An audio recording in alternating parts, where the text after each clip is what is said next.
All right, this is Gavin McGuire, Event Trader, and I am about to be joined by chart trader Brett Manning. And good time for him to join because obviously a lot of activity going on in the markets. So, Brett, how are you doing today? I'm doing pretty good, Gavin. How are you? I'm doing pretty good. And I think this is a perfect time to actually bring you in. We'll get in underneath the sentiment and flow show here in a second, but obviously some interesting activity going on in the markets, and this is pretty much your wheelhouse. I know I've been following you on this for years. Um, but we had that little bit of a rollover and break below some key support levels, kind of disrupting that intraday ascending triangle that we were seeing. And now coming in and testing some overnight lows and getting some whippy action with, of course, a lot of headlines in the background around the stimulus bill. Also, just to throw out just so you're aware, Brett, some Gilead headlines around remdesivir. And the Gilead headline says that they are close to FDA approval for remdesivir. So we've got to add that into the mix on this bounce. But what's your take on this action over the last 30 minutes or so? First of all, I'm pretty sure remdesivir has been widely used, um, even ahead of FDA treatment because it had emergency use authorization. So I don't know, but I mean, it is good. Unquestionably, it's good news.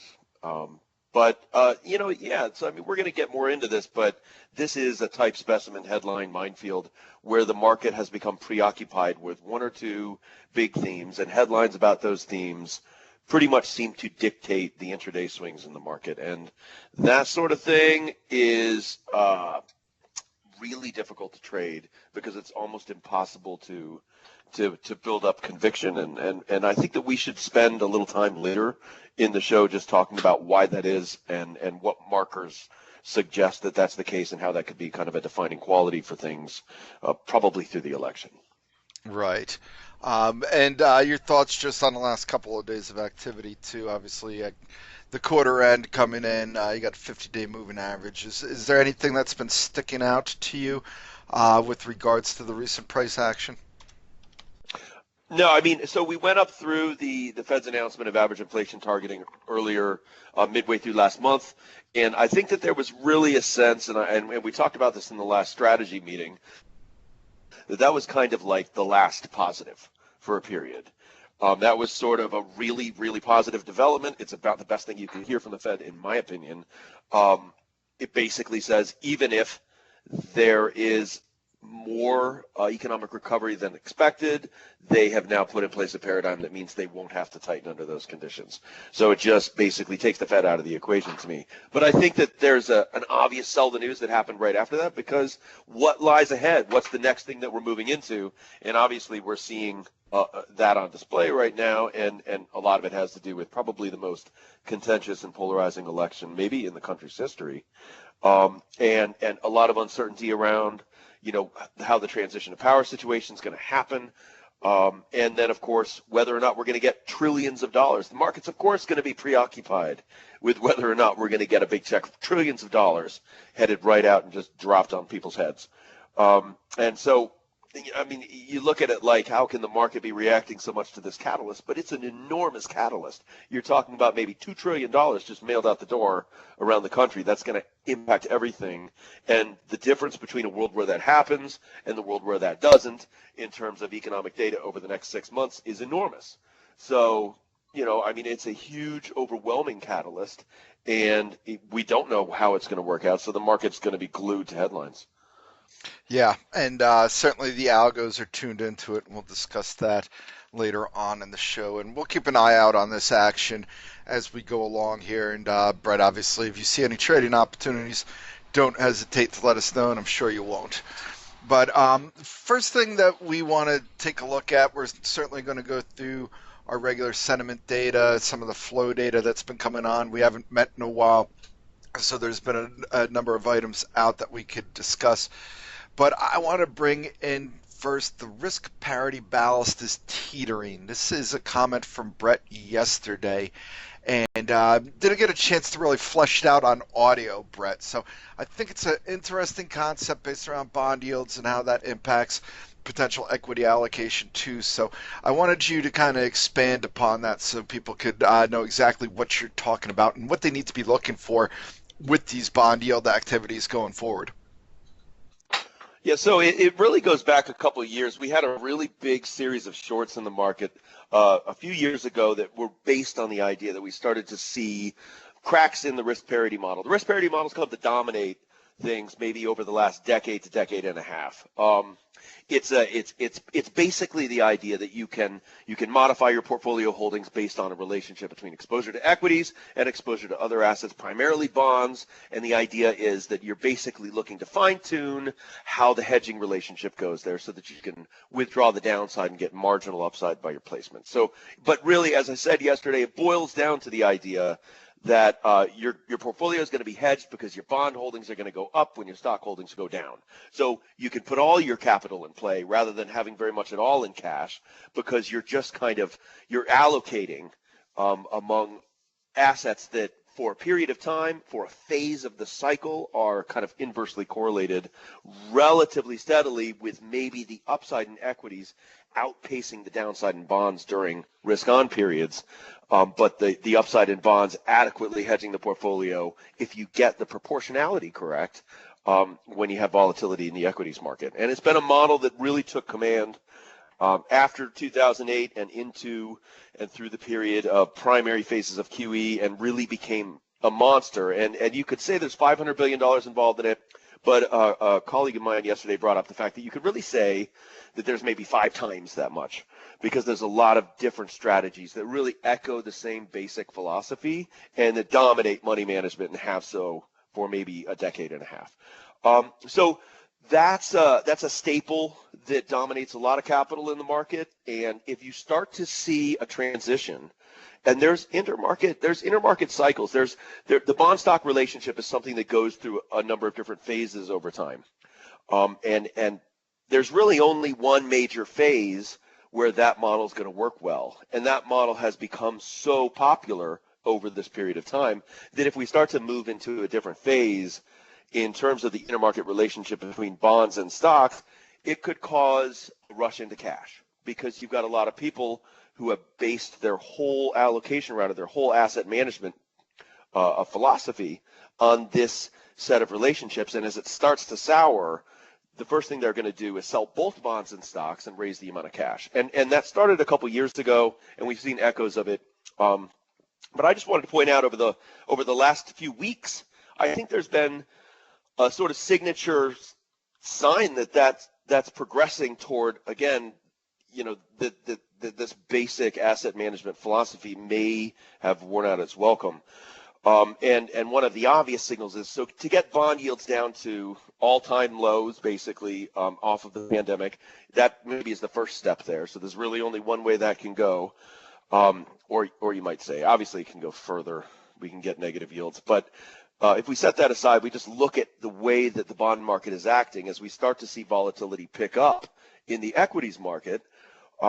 We see stocks pull back. We see the VIX start to spike back up, but we don't see bonds rally. And we went through that for a couple weeks. And then as soon as we start to see some upside momentum in the equities market, bonds turn and start to roll over. So you get this disproportionality. That disproportionality is maybe the main thing that a risk parity manager doesn't want to see, because he's not getting the hedge. The stocks start to fall, bonds don't rally, you don't get the hedge. And then as stocks start to rise, bonds do fall. What that basically says is, why hold the bond part of that? Or maybe you need to rethink the entire structure of the strategy. And again, a couple of years ago when this started to happen, the first thing it did is we saw cash balances swell, and we saw stocks and bonds tank together. Basically because that was such a dominant a part of the whole kind of asset management landscape. Now it is a little different, because we do have this big factor of a kind of dominance of retail investor market participation, and we didn't have that a couple of years ago. That was very much a professionals only market. So that may be balanced, in the 1990s, that really didn't matter. And you can get this sort of, the flip side of that coin would be the kind of idea of the great rotation, where basically everybody who's been sitting in bonds starts to shift over into a more aggressive strategy, and you get the possibilities of an equity market bubble. And we've seen some echoes of that already. But That doesn't mean that there won't be hiccups related to this transition. It's kind of like an earthquake in the asset management landscape to see those relationships start to not function. So, Brett, one of the things, there's two things that I wanted to ask you about with regards to this theory. Is one of the things that I've been looking for is I feel like we're getting a steadier performance in some of these dividend payers where I get the feeling that people can't find the yields that they want in bonds and therefore are going to more dividend paying steady stocks. Like this morning, Conagra reported, and that would be a perfect example of a stock that fits that bill.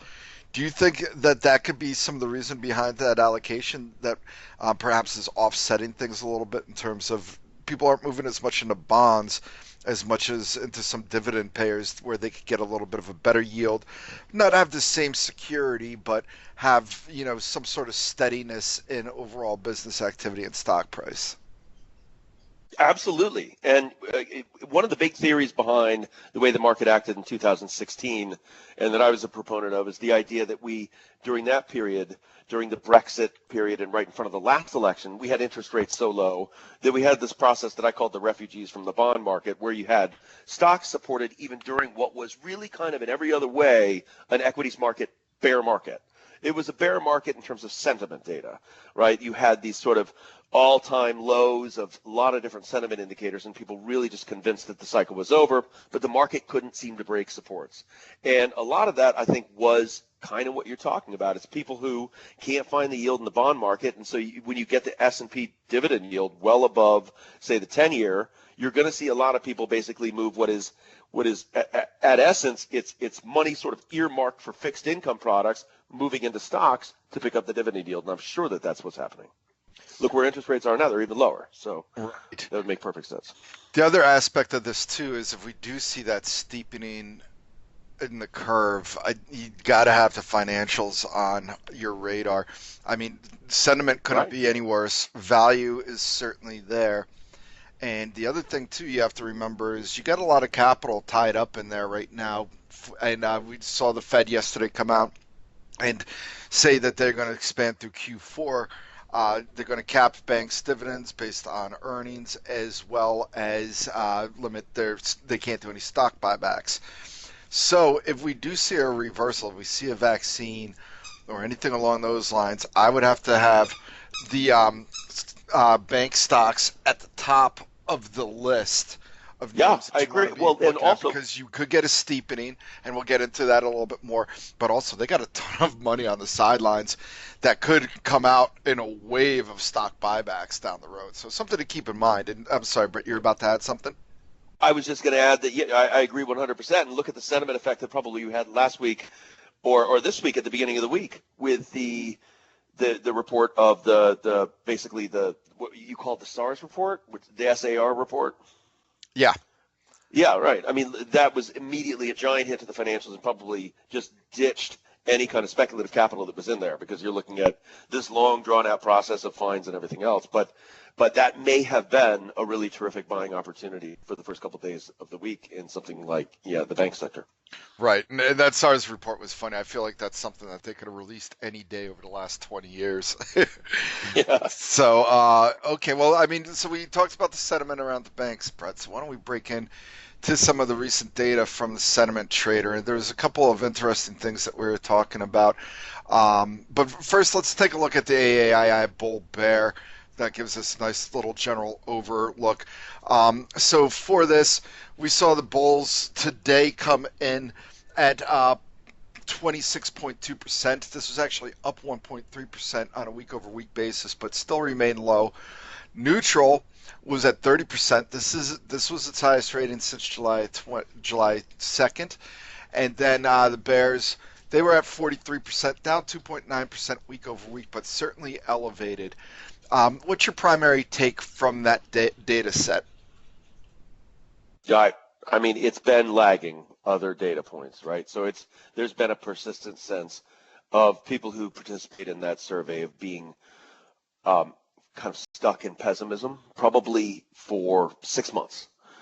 Really going back to when we had the kind of beginning of this pandemic process. You look at the bull ratio; it's been down, hugging that kind of area around what we would see as extreme pessimism and a kind of buy signal in the market. And we've said it again and again that you keep seeing these small pullbacks in the market, but you look at several different sentiment data indicators, and particularly this one, and it keeps showing something that's more consistent with a bottom than a top in terms of sentiment. And we're seeing the same thing right now. But of course, there's so much to be scared of, and that's been a persistent feature of this market. And it really is that kind of wall of worry feel. But it's really pronounced in terms of the way that this indicator keeps on sitting in that area where you've got many more bears than bulls pretty much since January.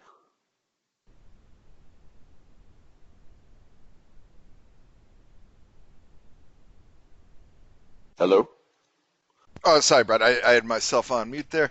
And certainly we're seeing it in the sentiment and trader data on top of that. And there's a few points that I want to throw over to you.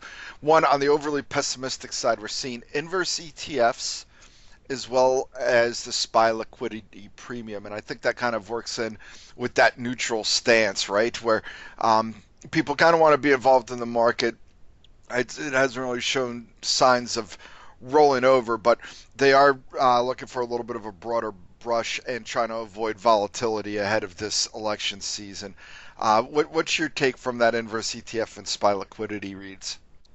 So the inverse ETF one is a little trickier. I think that I want to talk about options in a little bit because that really takes the sentiment data and puts it in a different light. And what it really means is there's a problem interpreting sentiment data right now because there's an apples to oranges situation when you talk about historical longitudinal comparisons, because there's a different set of tools that are being used by retail traders in the market right now, and it's skewing things that have traditionally been sentiment data indicators. And inverse ETFs is another one, like options data, where you can start to get, I think, my theory is, my base case is that they can be misleading. But the SPY liquidity premium, I think, is definitely a signal of, it's the signal that says, look, we're headed into a period where nobody's going to be able to have any conviction.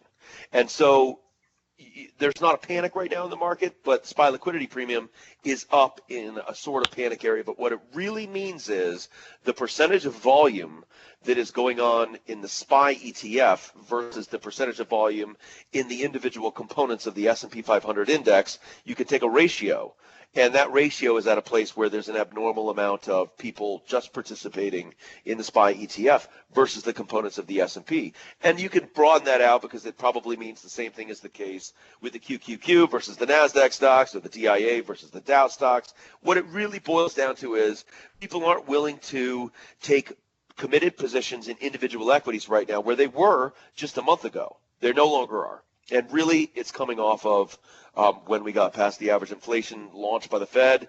The period that has followed that and sort of is the run-up to the election and through this whole stimulus debate, we basically are seeing a disproportionate amount of trading volume going on in large super liquid assets rather than in individual equities. That relationship is shifting right now, and what it says to me is people want to trade, they're motivated to trade, but they're not committed to invest.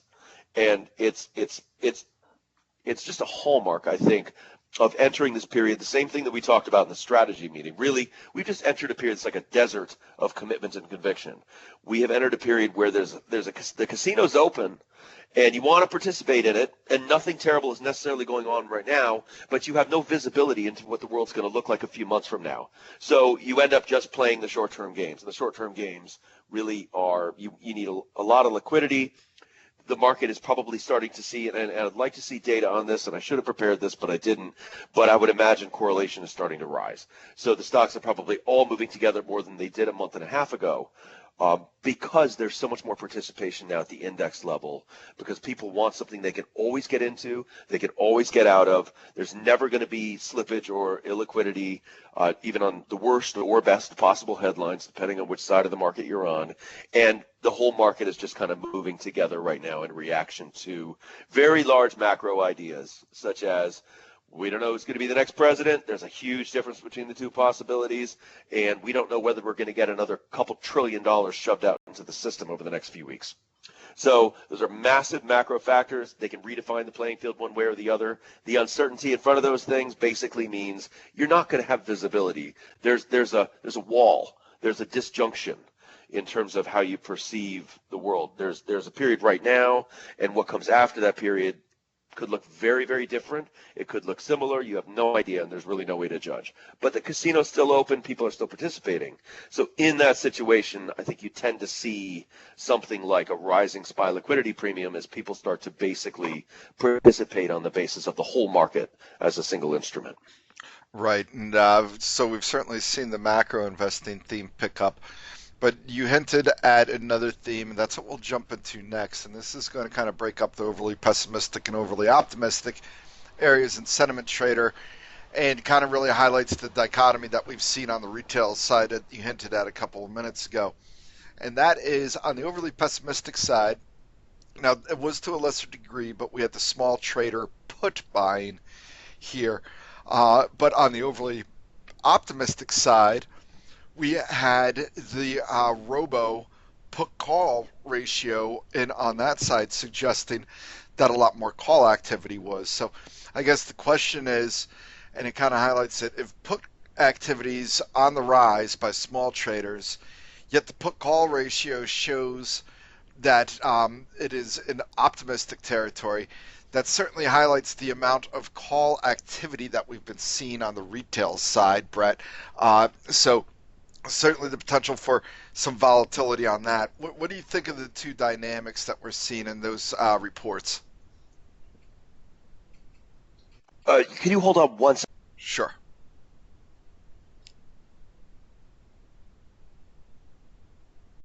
Sorry about that. No okay, problem. so yeah, no, right. So we talked about this before.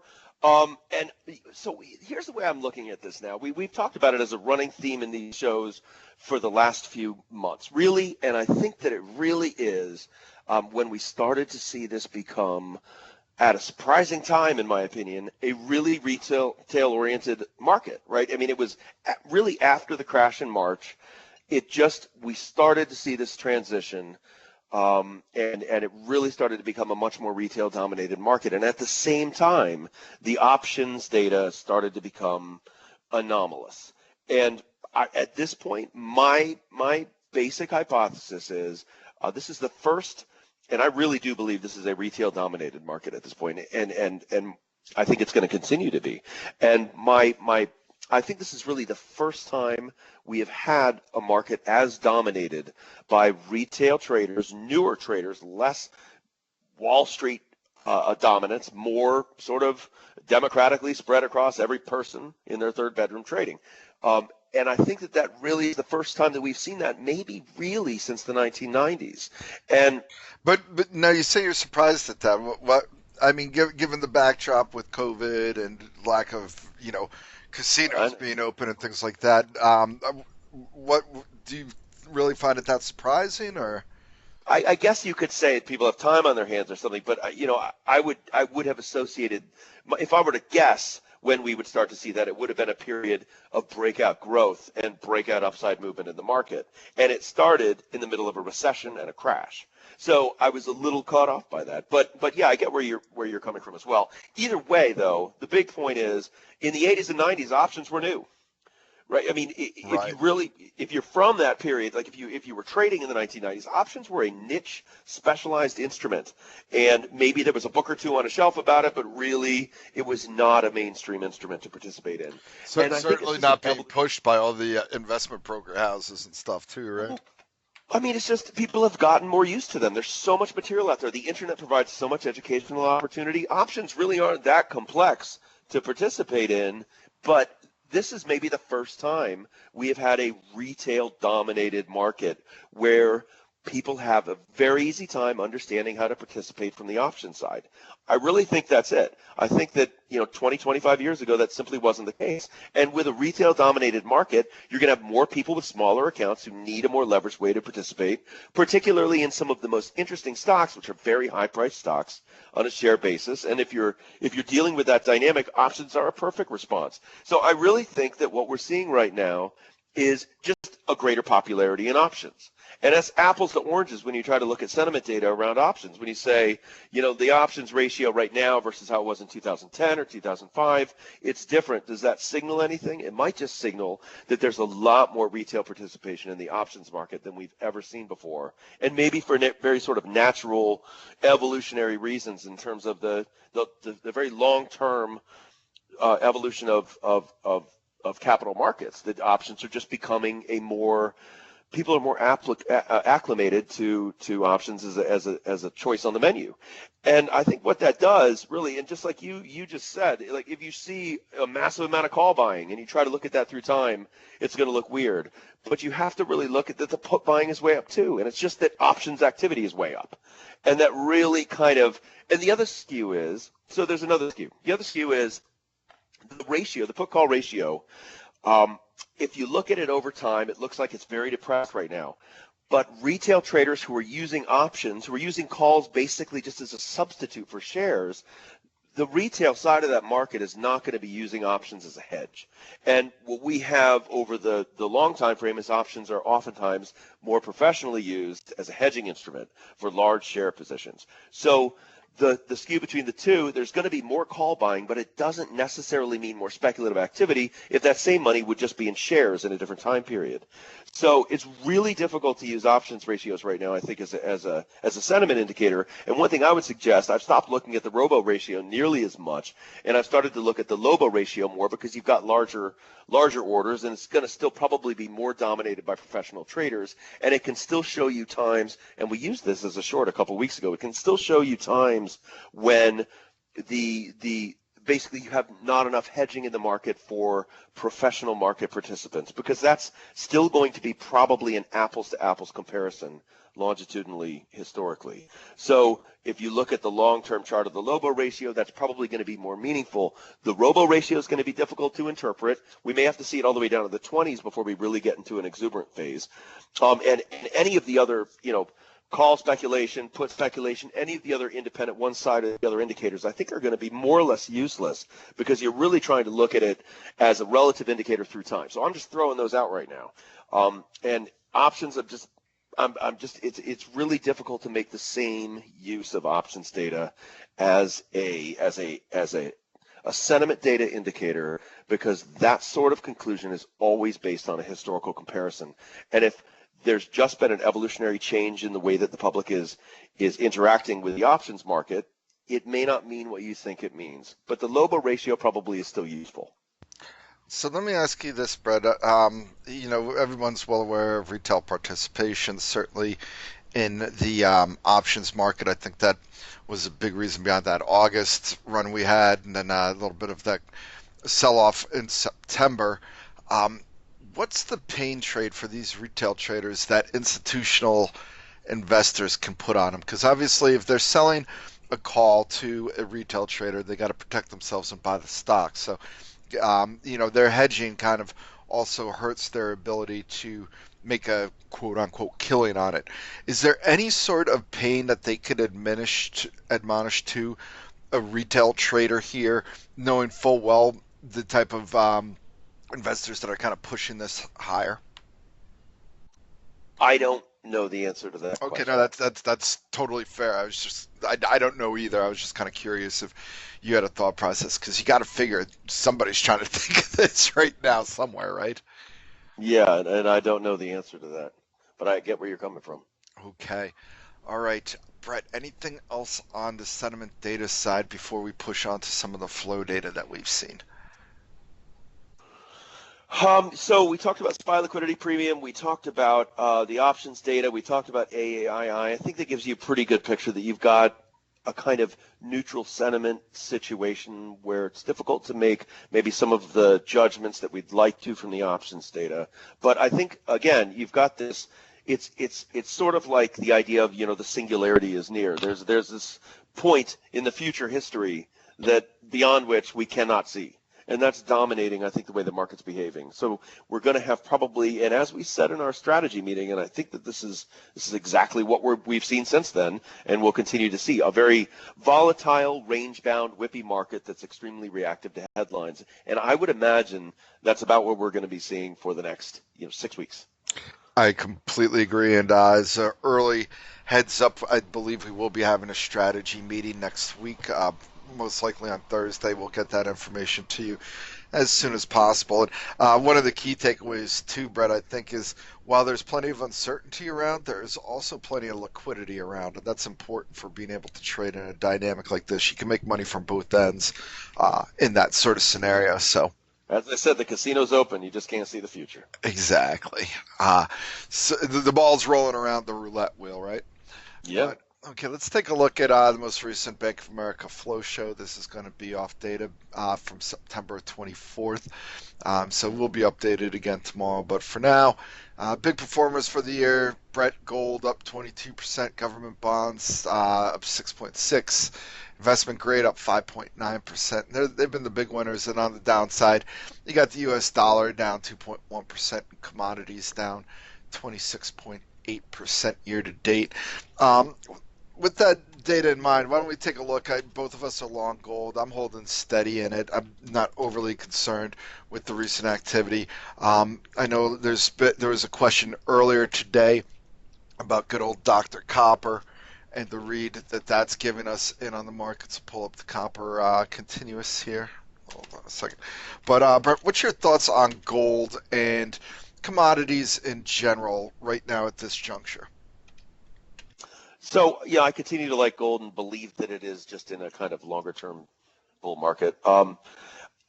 We've been long it for a while and off and on really for the last year and a half or 2 years. And that's just a transition that I think that things are moving toward a world that works a little differently than we've seen for the last decade and a half on a lot of different levels. But the shorter term picture for commodity moves, I'm just as mystified maybe as anybody else right now in terms of what we've seen in copper today. I don't have a quick answer for it. Really is getting shellacked. And perhaps that's just a natural market move. Perhaps we just are simply seeing something that's indicative. I don't know. I'm going to keep my eyes and ears open and see if there's some kind of problem that comes out in terms of supply, or if we have some kind of fund that was over leveraged that is letting loose. I don't know. Yeah, But certainly no data because the PMI numbers, while yeah, not blowouts, were certainly not really poor, which I would associate with a move like this. I really don't know what's going on there, but it's a big move. And again, we've got a volatile, the same thing that we're talking about when we talk about a lack of visibility in the future. That's going to be more pronounced in the commodities markets than anything else, because they're going to be more directly tethered to performance in the economy than anything else. So, I think that there may be really kind of suffering from the end of the whip. And I have constantly looked for a situation in the commodities markets where we would see gradual evolution toward a supply shortage because of a lack of commitment from producers, because of the uncertainty out there. And if we didn't see a marked lockdown phase reemerge or a major slowdown reemerge, but we kept that uncertainty in place, it's been a kind of going theory of mine that eventually we would see a sharp rise in commodity prices simply because producers would not have been able to commit to high rates of production because of their fear of the possibility of a coming reemergence of a kind of lockdown environment. We haven't really seen that. We've just seen a lot of volatility swinging back and forth in a range in most commodities. All right. Next, they throw out a few numbers here of interest. COVID-19 deaths, approximately 1 million. The stock market crash took out about 30 trillion in value, but we have since seen that all replaced. Cash on the sidelines, they have pegged at about 5 trillion, if you're curious. Global GDP loss from COVID has been about 10 trillion overall. U.S. unemployment claims are up 50 million in total. But then you got monetary and fiscal stimulus at approximately $21 trillion so far worldwide. Central bank asset purchases, 1.5 billion per hour, but we're going to get into that in a little bit.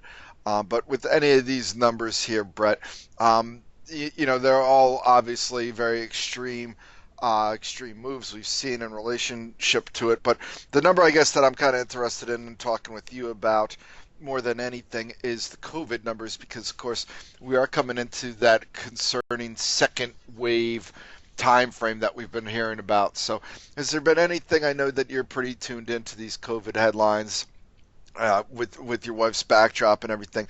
Has there been anything that's been sticking out to you in terms of vaccines, treatments, or anything, or any reports that you've seen that has been particularly worrisome for you? No, in fact, from the looks of it, just on a hard data sense, it would appear as though there's just a gradual transition to a less virulent virus. But I don't know. Again, and I always say this, like I'm not a virologist or an epidemiologist or a scientific researcher in the field, so I don't have any authority behind anything I say. But you can look at data, and I've seen data that shows that hospitalizations and deaths per unit cases over the last couple of months has been dramatically under what we saw in March and April. And the natural evolution, in most cases, for most viruses historically, tends to be that they become less virulent over time, simply because if you think of it in the sense that they have a goal, which of course they're not conscious of a goal, but in the sense that a virus has a goal, it's to proliferate. And it's difficult to proliferate from a corpse or somebody who's just in bed alone. It's much easier to proliferate from somebody who's not very sure that they're sick and continues to go out and be around a lot of other people. Generally speaking, the strains that become the most dominant are the ones that enable people to do that. So over time, something like this you'd see over a very long period would gradually become something like the common cold, because that's much easier to proliferate. It's going to be the strain that comes to dominate because it gets spread the easiest, because people aren't locking themselves up or dying. So usually viruses over time become less virulent. Really, really deadly viruses don't tend to spread very well. So you'd expect to see a declining rate of hospitalizations and deaths per unit case over time, and there is some evidence that that may be happening. But I can't say that that's definite, and obviously, still take all precautions, because this is a terrible thing. But just based on evaluation of the data, it is not impossible that that's what we're seeing already. Okay. And you wouldn't be the first person who's not a virologist willing to put out their opinions, so I wouldn't let that Yeah, stop you certainly. either. All right. Okay, let's take a quick look at the weekly flows, because I did find it interesting. 1.3 billion into bonds, 1.4 billion into gold, and that was while gold was seeing some selling too. So there was some money piling into it. 22.8 billion out of equities. That was the largest since March, certainly evident in some of the selling pressure that we saw. And there was 6.9 billion that came out of cash. Any of those numbers grab your attention? Obviously, the outflow in equities, but I think that was probably pretty equal to the decline that we were seeing as well. Would you agree? Yeah, and the other thing that we talked about is, if you look at the last couple of flow reports, you can kind of see what looks to be, because this is slightly retrospective, covering maybe the day before to the week before. So really, this is the week that followed the Fed that we're talking about right now. And you see a lot of outflows in certain things that might have had inflows the week before. And if you look at the prior one, you in fact see exactly that. It looks like there was a big ramp into speculative assets ahead of the Fed, and then drawing back that same capital right out after the Fed. Yeah, and one of the stronger areas, which I think is important to point out too, Brett, is that credit was a pretty strong performer. So I thought that was of interest, because generally you like to take your read if we're in the midst of about to crash from the credit market, and I haven't seen any sort of signs from that is wobbling. Have you seen anything contrary to that, Brett, or would you agree? There was a day that we saw spreads widen, and then it was really a blip. Yeah. Yeah, and yeah, that would be a huge indicator to see if you start to see U.S. Treasuries hold up and you start to see corporate bonds fall. That's going to be something that really shows that people don't believe that. First of all, they believe that there's going to be a major hurdle coming economically, and they don't believe that the policy process is going to be able to support it. And we haven't seen that. Okay. Next up, Brett, I'm referencing chart 2 here. I want to talk about the pace of central bank injections via the QE. And we did see that fall off a lot in Q3 from Q2. It was about 3.8 billion in Q2, or trillion, I should say, and 2.4 in Q3. Are you surprised, and this is for all central banks, are you surprised at that, given the Fed and now the ECB is talking about average inflation targeting, that this is kind of cooling off, or do you just see that as more of financial markets functioning a little bit better and therefore positive for the markets? I mean, I see it as you can just overlay, GDP change on this chart. It looks the same. I mean, the crisis was Q2. Right. I mean, they're just responding to the crisis conditions and then drawing back as the crisis conditions recede. They're certainly not going to be proactive, I would imagine, with this kind of thing. So yeah, I mean, it looks to me like a reasonable process of mirror image of economic crisis. Right. Okay. Another item that they were pointing out was oil versus U.S. stocks. I know you haven't been trading oil as much recently, but you are well versed in trading oil. So I was curious as to your take in on this, where oil versus U.S. stocks is close to a 90-year low, and basically they're going off on this because one share of SPY buys you about 8 barrels of oil, where it was just Very a interesting ratio, yeah. 1-to-1 in 2008. You got any thoughts on that? Do you think this Yeah, has to do it? Because I mean, the other backdrop too is I don't know if you've been watching the tan as of late, but solar has just been skyrocketing in the last couple of weeks ever since BP kind of made that announcement that the death of fossil fuels was going to be 10 years earlier than they thought. So I'm curious as to your take on this read of oil versus stocks. I mean, if I'm watching from, 30,000 foot view from history, you see this happening. You suddenly see this ratio move to the extreme it's moving at the same time that you see, yeah, this movement on solar, this movement on kind of Green New Deal thoughts over the next decade, and of course an electric vehicle mania. I mean, they're all kind of corresponding here with a structural theme, maybe more so than a cyclical theme. Yeah. Okay. So moving along here, we talked a little bit about the peak policy that's going on. Um, so I don't think we need to recap any of that. But there was one item that I wanted to ask you about, Brett, and that was people were looking at what's the biggest threat to rate rises, and this kind of goes back to our initial talk with regards to the yield curve. So investors believe vaccine is the biggest risk to for rates, meaning that if we've come to a vaccine, we're going to see rates rise, and this was 41% of the response. Inflation being 37%, but we still haven't seen the signs yet that inflation's on the mend, but we will get into that in a little bit. High debt levels at 11%, election outcome only 5% there, and oil prices to rise only 2%. Looks like no one's expecting oil to rise. What do you think about that survey, Brett? And is there anything that you would take exception to, or do you agree with the findings? So which This would be exhibit 6. Exhibit 6. Sorry about this. Sorry, no, that's my fault. Exhibit 6. Oh. By the way, look at chart 4 while I'm looking for this, and note to people what that says, because I just found it and it kind of corroborates something we were just talking about. Okay, chart 4, the mortality rate you're talking about. In France compared to cases, look at the Yeah. difference between the spring and now. Yeah, let me see if I can even get this onto the page for That's people. a striking difference, and again, I kind of suggest that there's a change in the virulence, but Yeah, so again, I'm not an expert. what we're talking about here is COVID-19 mortalities, which is well below the cases now. So I believe this chart's going to be online. Let me see if I can get it in here.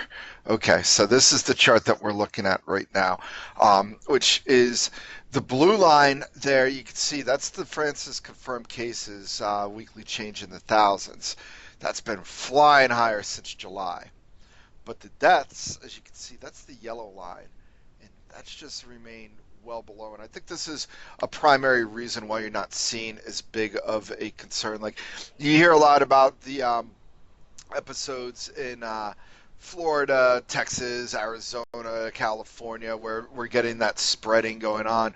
But the death rates remain well below what we saw in New York and New Jersey, which is like one of the primary takeaways that we're seeing. So, as Brett's pointing out, this is one of the primary reasons why we haven't seen COVID headlines have as much of an impact. I feel like the bigger ones are when you see the NFL getting hit or something, and that raises concern the the NFL in general and DraftKings, and you see kind of knock-on effects there. You see some movement in the cruise lines, planes, all that, but not really to the degree that we were seeing a few months ago. So that's definitely a big issue. So Brett, that you're just looking at that as kind of confirming what you were saying before. Yeah, I mean, it seems to confirm data that I've been seeing and I've been hearing from other people, where there appears to be that it's just not making people as sick. And that may just be something fundamental to a change in terms of which strains are dominant. I know that it's something that has been producing a lot of mutations and a lot of subtle changes in terms of strains. And if it's something that's becoming less virulent, which one would expect over time, then that's certainly going to impact the way that people respond to it as they start to see that. And that may be a material factor that's not necessarily widely appreciated. All right, and Brett, that's my apologies for throwing Yeah, I that saw it. I exhibit got before. you. No need to. I had jumped over into the fund manager's survey, so I apologize to Brett and to But the audience for that. I'm with you. But so yeah, so let us break into that fund manager's survey because this was out about 2 weeks ago, so a little dated, but I don't think the narratives really changed all that much. Certainly, we've obviously the big item is gotten the Fed out of the way. But let's talk about some of the responses from the fund manager's survey, and I do apologize for that, Brett. But okay, so one of the big things I saw from that was the idea that we are seeing a bull market, not a bear market bounce. At the beginning, when we were getting that action, the general thought was that this was simply a bear market bounce, but that's certainly taken off now, and now we got 58% of respondents in that fund manager survey say that it is a bull market as opposed to 46 back on August 20th. And then obviously less on a bear market rally. So how does that play into your sentiment read, if at all, Brett? Well, I mean, it would be the natural expectation for a bull market rally, Right. right? I mean, it starts with everybody doubting it. Like, there's none in history that don't have this exact chart. Like, it starts off with everybody saying it's a bear market rally until it just keeps going, and everybody says, wait a minute, no, it's a bull market.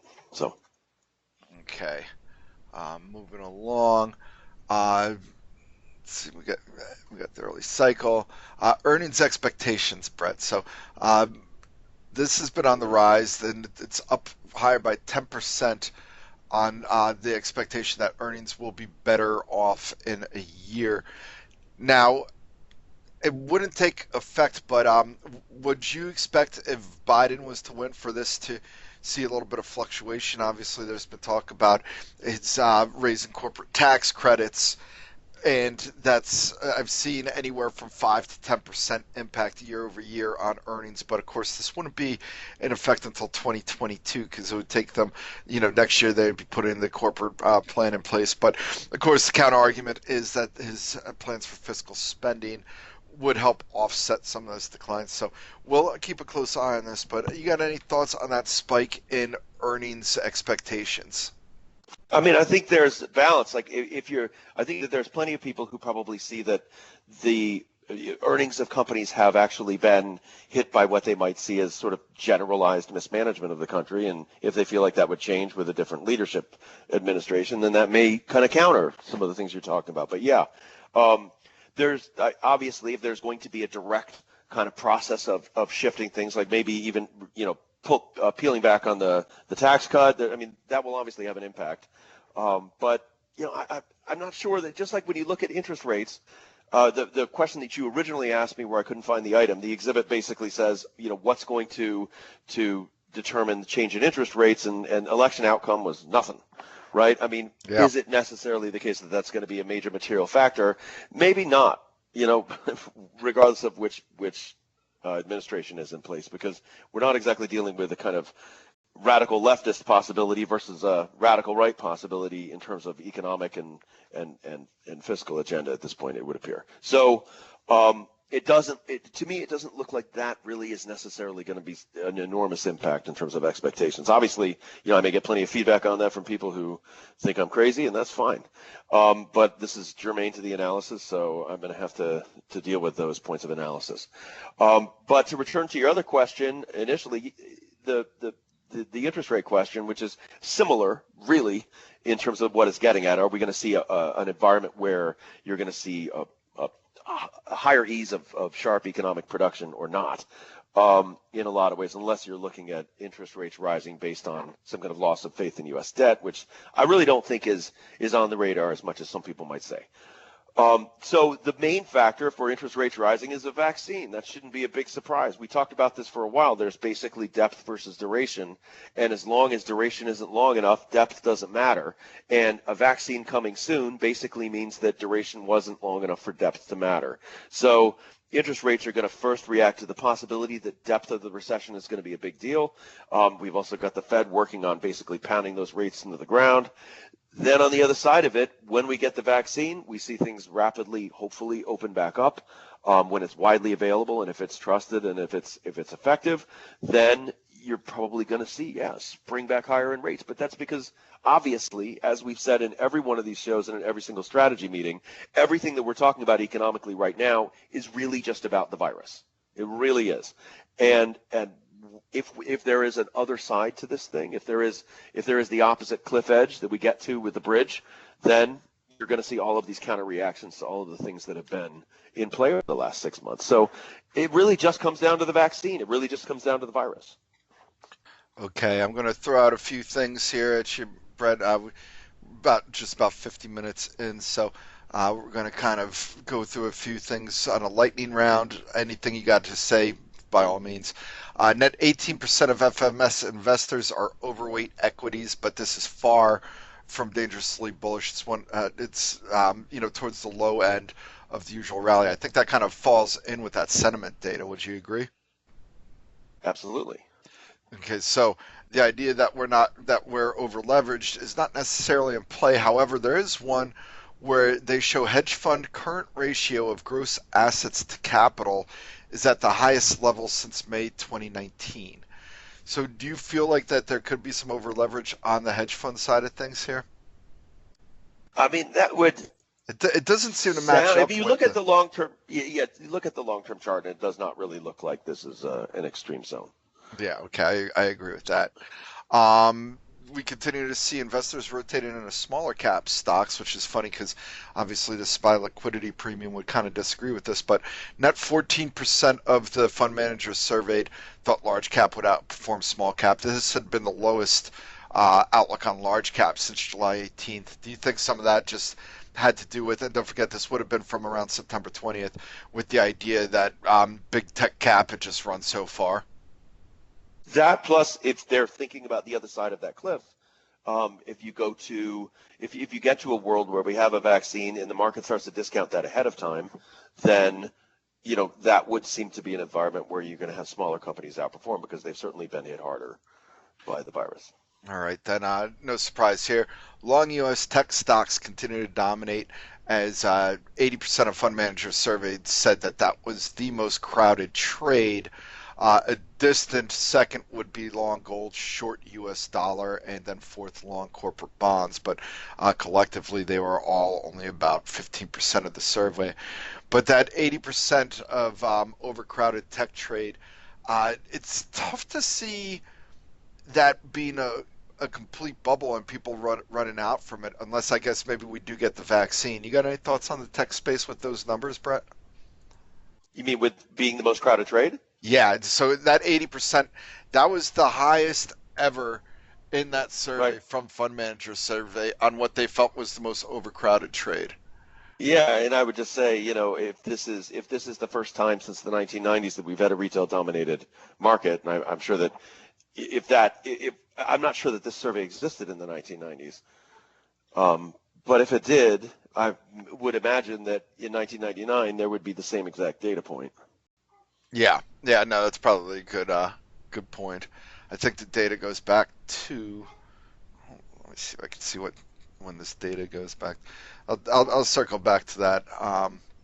Okay, then inflation expectations, Brett, that increased 14 points. Now it's a net 66% of FMS investors expect higher global CPI in the next 12 months, but only 7% say inflation will be quote unquote a lot higher.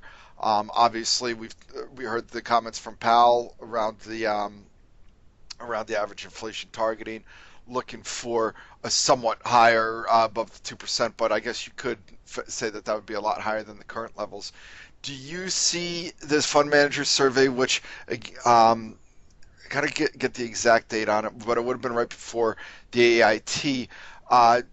One of the things that I thought was interesting was the idea, and I know we talked about it with I forget whose comment it was around the 2% inflation targeting, but the thought that the Fed could not achieve their inflation goals with the AIT, but this would suggest that some of the fund managers do think that they can. So, what's your thought on this fund manager's response and some of the activity we've seen since the Fed meeting?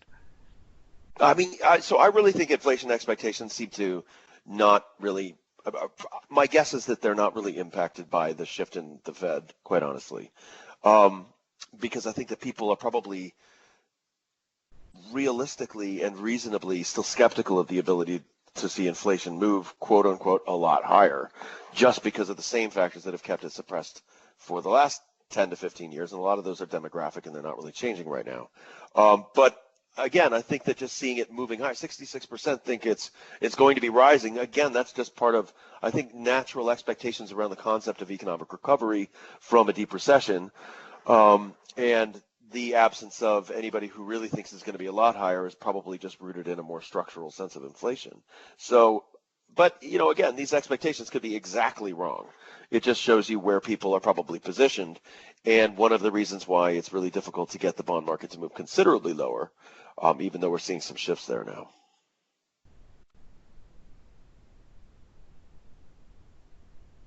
You on mute? Yep, I am.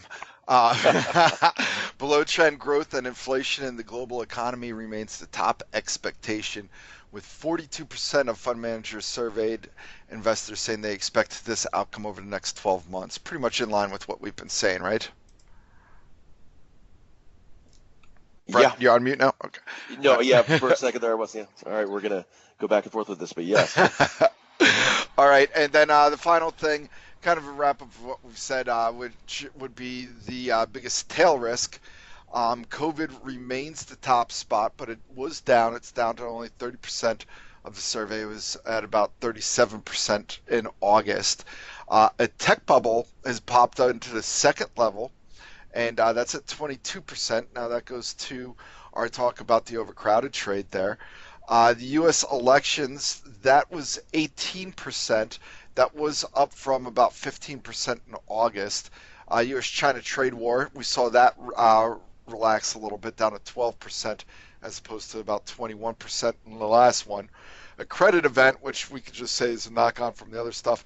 And then actually inflation comes in at number 5. This is the first time on the survey, and that was at 7%. So any of these numbers jump out to you? No, but I'm a little surprised that on this list is not basically the idea, and maybe it just wasn't worded, and this is maybe a sort of a multiple choice answer. And if there's the other section might have had it, but really it's tough to state in words, but really the idea that if we start to see the potential for a cliff edge of meaningful economic deterioration, if we see lots more job cuts, if we see lots of if we start to see rising unemployment again, if we start to see some of the signs that you might expect from some difficulties in the economy based on not having the stimulus bill pass, and then we have an inability of policymakers to get on the same page and to find a consensus around providing a safety net if it's needed, I would think would be a palpable risk, and it doesn't seem to be on this list. So that would be that's surprising to me. If we start to see a downturn and we can't respond appropriately with the fiscal side, that would seem to me to be a risk. But again, obviously, you're going to have the virus at the number one spot. Okay, so we're going to wrap it up here then, Brett.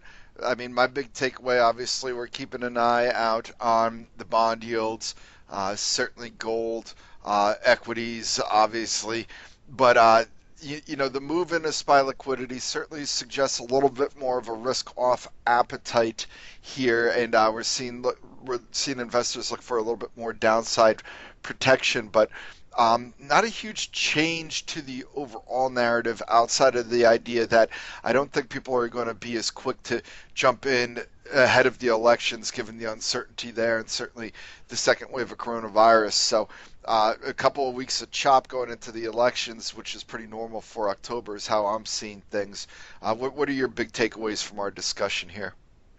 Yeah, I mean, essentially that, but I just want to circle back around to what we said right at the beginning, which is the idea of what a headline minefield kind of environment does to people when there's a lack of conviction and there's this lack of visibility into the future, and people are consumed with the drama around one or two big headline themes. It's important to understand as a trader what that does to your ability to trade the market. And I want everybody to be conscious of this. If you haven't been doing this long enough to go through enough of these situations, what happens is the market changes in the way it behaves because there's a repeated process of people getting caught off guard by something coming out of the blue that couldn't have been predicted. And that's what we mean by headline minefield. You're just walking through a field and you just step in the wrong spot and boom, you're dead. And that happens to people over time, and enough people and in crowds that there's a process of a kind of learned PTSD that starts to go on that makes it really difficult for people to have conviction on shorter time frames, and then that starts to reduce liquidity. You start to get smaller sizes on both sides of the spread in the ladder, a few order levels up, because people in trading large size in tight patterns in short-term strategies get blown up enough times that they start to draw back, and that creates a liquidity problem, and then it starts to expand in terms of the time frames that it ends up hitting. And you'll notice as a trader that when you enter a trade, you'll realize that's a possibility. Now imagine if you suddenly start to see the market move quickly in one direction or the other. There may not be a headline, but people will start to react over time as if there is, because they've been blown up a few times by a situation like that, and suddenly out of the blue the market starts to move sharply. You don't know what it is, but you assume it's something, and you hit the button and you get out.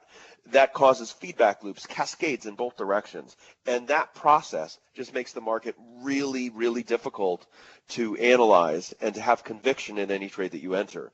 And when you start to trade without conviction, you're dead. So just be conscious of the way that the market will change in terms of its internal structure, in terms of its order flow, in terms of the type of tape you're seeing, just because we've started to enter a headline minefield. It makes it a different kind of market.